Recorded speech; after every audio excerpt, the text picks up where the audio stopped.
Hi students, welcome to NIRS Education. So in the previous session already we have seen that there are many glands in our body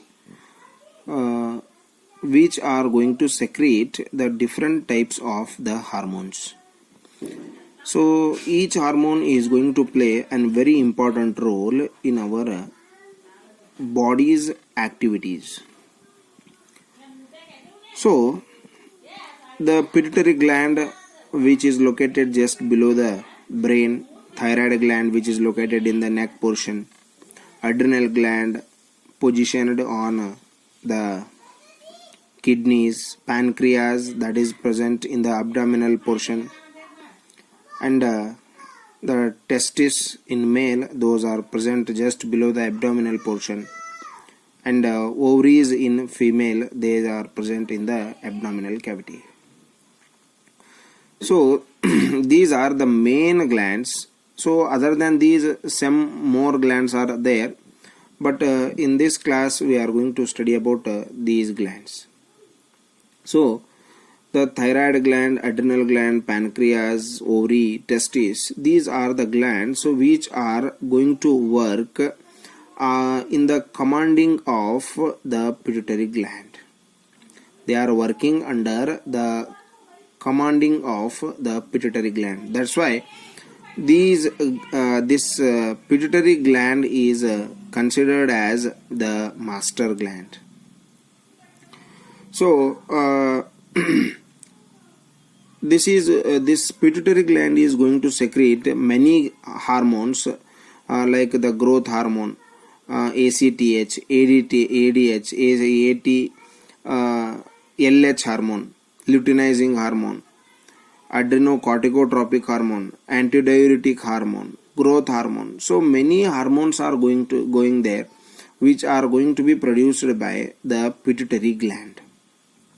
So all these glands, means the thyroid, adrenal, pancreas, ovary as well as the testes, they are going to be work by the activity or the secretion of the pituitary glands. They are under the control of the pituitary gland. So for example, the thyroid gland is going to secrete a hormone called thyroxine. Thyroid gland secretes the hormone called thyroxine. So this thyroxine is the hormone which is going to control the iodine content in the food and iodine content in the body. So due to the lack of this iodine, the disease called goiter is going to take place. The abnormal condition that is going to be occurred by the lack of thyroxine hormone in the body, that is called the goiter. So this goiter is going to be caused due to the lack of the thyroxine. So this goiter disease is a very different kind of disease which we can see only in some places of the earth, because the people, those who are living at the side of the oceans and seas, so they are not going to suffer by this disease, because so when the evaporation of the ocean or the sea water takes place, it contains the salt, so that will be respirated by, that will be intake by the people by the air. So that whatever the quantity of the iodine is required for our body, it will be obtained by the air.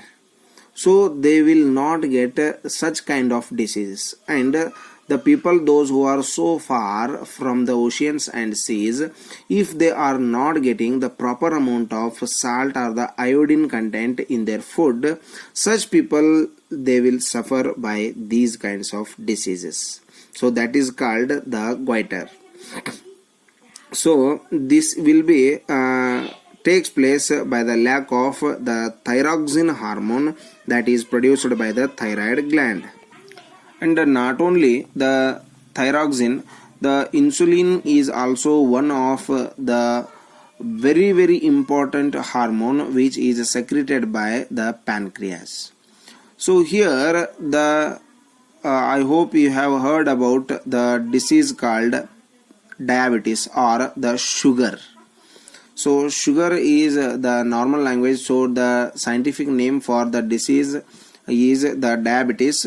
So the diabetes is a disease which is going to be caused by the lack of the production of insulin by the pancreas.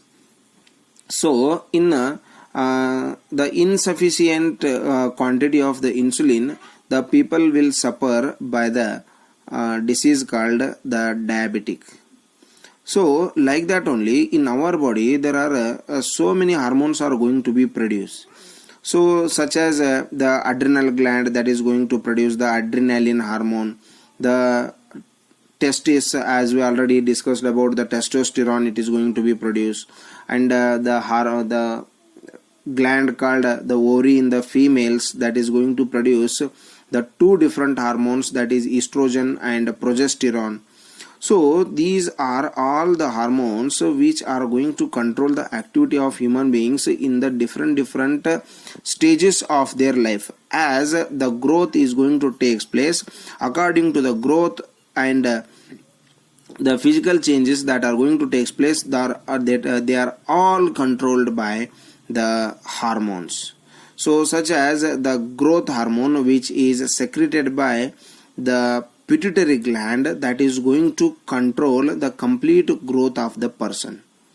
So if it is going to produce in the proper manner, so the growth of the person will be normal according to their heredity nature. But if the pituitary gland is not going to produce the growth hormone in the proper quantity, so the person will be dwarf or short. So he will not get the proper quantity of the growth. So the hands, legs and the complete body will be very short. So this kind of the abnormalities are going to be takes place by the insufficient production of the growth hormone by the pituitary glands. And suppose the growth hormone produces if the growth hormone is produced by the pituitary gland in more and more quantity, so the person will grow so abnormally. So the hands, legs, jaws and head, all the body parts are going to grow in the huge manner. So the person will be very height and he will be very tall, he will be very broad, and we can't compare their normal characters with their parents or with their relationships, because the improper production of this growth hormone will works on the growth of the person, so it will be more and more. So this abnormal condition is considered as the gigantism. Gigantism means growing large. So the abnormal condition in which the growth hormone will produce more, and if the person grows very large and tall, that abnormal condition is called as the gigantism. Okay, so like this, though the hormones are going to play the very important role either in the physical growth or in the hormonal production or in the other developments. So mentally, physically and also in intellectual growths, the hormones are going to play a very important. So not only in the human beings, it is also going to work in the growth and completion of the life cycle of the different organisms. So how it is going to work and how it is going to play a role in the completion of the life cycle of the different organisms, that we will discuss in the next session. Thank you and have a nice day.